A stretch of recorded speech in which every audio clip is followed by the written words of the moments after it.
Neil Patrick Harris. Hi, Ellen. What's up, Kathy Griffin? Hey, Oprah. Hey guys, so tonight we just had our first candlelight vigil in remembrance of the 10 teens that committed suicide, and it was all inspired by you guys and your videos. We want to give you a big thank you and a shout out from rural Red Bluff. Thank you! Thank you. Thank you. I'm incredibly proud of these students. I think it's really important that they have adults and people in their community that stand side by side with them and stop the hate and stop the slurs and just honor people for who they are and respect everyone no matter what. And Carson, you set this up. Thank you for setting all this up. There's a lot of people here in little rural Red Bluff that probably appreciate it, and hopefully a lot of people around the earth that will appreciate this video as well. And so the people to your right, can you guys introduce yourselves? Tell us who you are and the club that you're in. Well, I'm Richard Fields, and me and my friend Carissa. I'm Carissa, and I'm the vice president. I originally thought of the idea to have a GSA club. And I kind of took her idea and got it rolling and asked Mrs. Gambetta if she would be our advisor, and she said yes. And I'm the president, and that's it. And what does GSA stand for? Gay Straight Alliance. All right. And on the subject of bullying or just civil rights for people, over the past month, how has it impacted each one of you to see other teens and other young people, whether they're gay or straight or bisexual or transgender? How has it made you feel over the past month to see people taking their lives because of their sexual preference and the bullying that they've endured because of it? It's not okay at all. We just hope that their lives will get to a point where they don't feel that they have to take their own to make it better. It's really disturbing to see that teens and even kids as young as 13 have to experience that kind of hate at such a young age. That's when you're supposed to be at the age of innocence. I mean, seriously. And as a parent myself, it just breaks my heart for those families that are suffering and grieving right now for their children. And I just hope that we kind of get the message out there that these students and children need our support, and that it does get better, and it has to get better, and we have to join together to make it better. And Mrs. Gambetta, as an adult, what would you say to other parents that have kids who, whatever their sexual preference is, what do you tell parents that may not agree with what their kids' lifestyle has become or what they've chosen? I think we just have to love our children as they are. They're their own individuals, and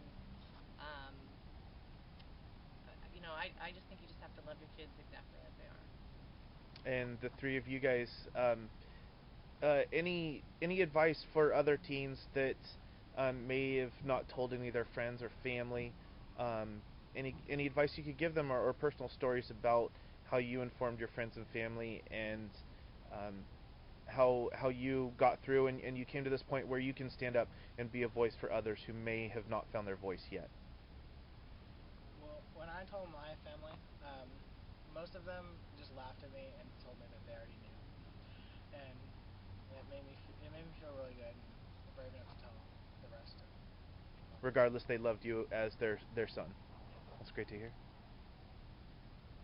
Me personally, for a long time, I could never accept it myself that I was into girls, and when I started to accept it, the first person that I wanted to tell was my grandma, because no matter what, I knew that she would always be there for me.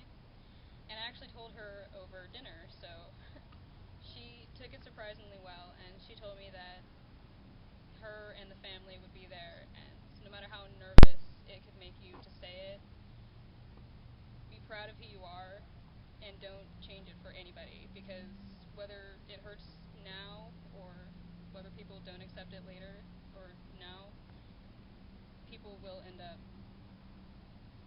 getting used to it. I recently came out to my mom and my stepdad, and all I can say is it never goes according to what you plan. No matter how much you plan it, it's never going to be exactly how you plan.